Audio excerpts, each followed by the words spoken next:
Tentunya ini juga kita kembali pada regulasi yang ada, karena waktu itu ada bahasanya ujuk-ujuk ya. Ujuk-ujuk ada pengangkatan sekdes PNS yang memenuhi syarat. Dan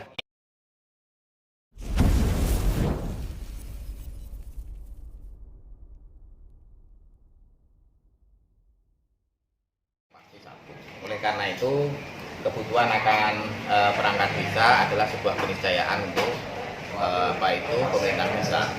Kemudian yang kedua berkaitan dengan regulasi yang ada. Sampai dengan saat ini kita kan belum ada sosialisasi secara resmi. Iki Perbu kaya apa, Perdane kaya apa, sampai saat ini kan kita belum mendapatkan sosialisasi yang yang detail kayak apa. Harapan kami tentunya dari kepala desa agar pengisian perangkat desa itu juga menyesuaikan dengan undang-undang dan juga regulasi yang ada. Intinya di sini. Pak, itu banyak kan Pak, harapan kepala desa Pak terkait masalah pengisian perangkat itu banyak yang trauma Pak, karena masih pakai prosedur Perbub dan Perda yang lama Pak. Itu harapan mereka itu berharap Ketua Posapati bisa memperjuangkan Pak. Saya inginnya seperti yang saya sampaikan di awal, bahwa bagaimana agar berkaitan dengan pengisian perangkat desa ke depan itu sesuai dengan undang-undang dan juga regulasi yang ada, bagaimana prakteknya, dan kalau toh Perbub dan Perdanya dirubah sekalipun implementasinya juga tidak akan menyimpang terhadap regulasi itu. Apakah ada upaya Pak untuk memperjuangkan perubahan Perbub dan Perda itu Pak? Saya tentunya baik secara pribadi maupun secara kelembagaan selama ini terus berupaya itu. Bahkan sudah saya sampaikan ke Dewan, baik ketika audiensi dengan Dewan maupun ketika evaluasi pengisian perangkat periode yang lalu. Pak, ini kan surat pengisian perangkat kan sudah beredar Pak di desa-desa Pak.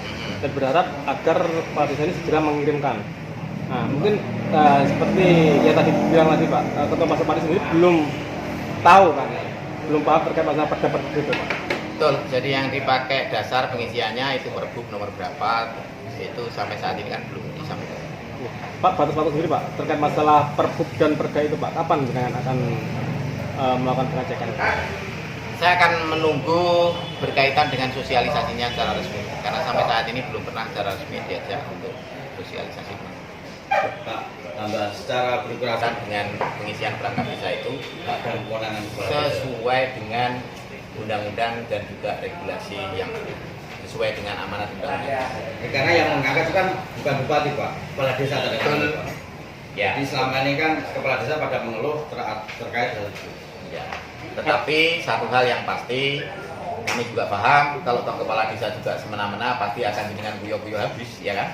Karena itu kami juga dua tiga langkah ke depan terbiasa catur dengan Mas Wid, kami juga berpikir tentang itu juga.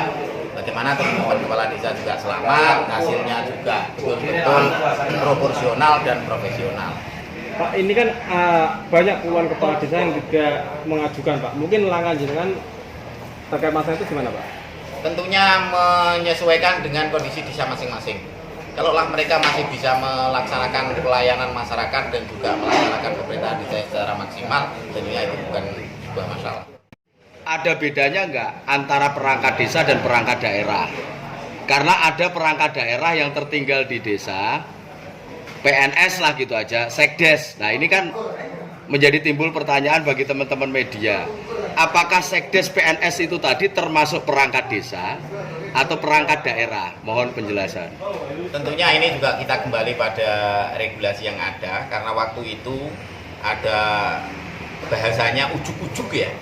Ujuk-ujuk ada pengangkatan sekdes PNS yang memenuhi syarat, dan itu kan regulasinya juga dari pemerintah pusat. Berkaitan dengan penempatan, apakah yang bersangkutan juga harus bertempat di desanya atau perlu nanti ke depan untuk direlokasi sesuai dengan kewenangan pemerintah daerah dan juga pemerintah desa, tentu harus dicarikan solusi terbaik. Karena ini kan sudah ada double anggaran. Double anggaran maksudnya begini. Kades itu sekdes itu sudah menerima gaji dari negara, tetapi juga masih menggarap bengkok atau menerima dari bawah. Ini kan double anggaran, korupsi itu. Kan nggak boleh sebenarnya itu. Jadi begini, segala sesuatu yang diterima oleh aparatur pemerintah desa dan juga ASN, ini kan juga ada dasar peraturannya. Ketika dasar peraturannya ada, kita mau apa kan begitu. Kita juga berkaitan dengan pengelolaan keuangan desa dan anggarannya juga tidak bertentangan dengan peraturan perundangan dan juga berkaitan dengan tugas pokok dari yang bersangkutan juga tidak mengganggu terhadap pelaksanaan pemerintahan. Demikian dilaporkan media Cakra Nusantara.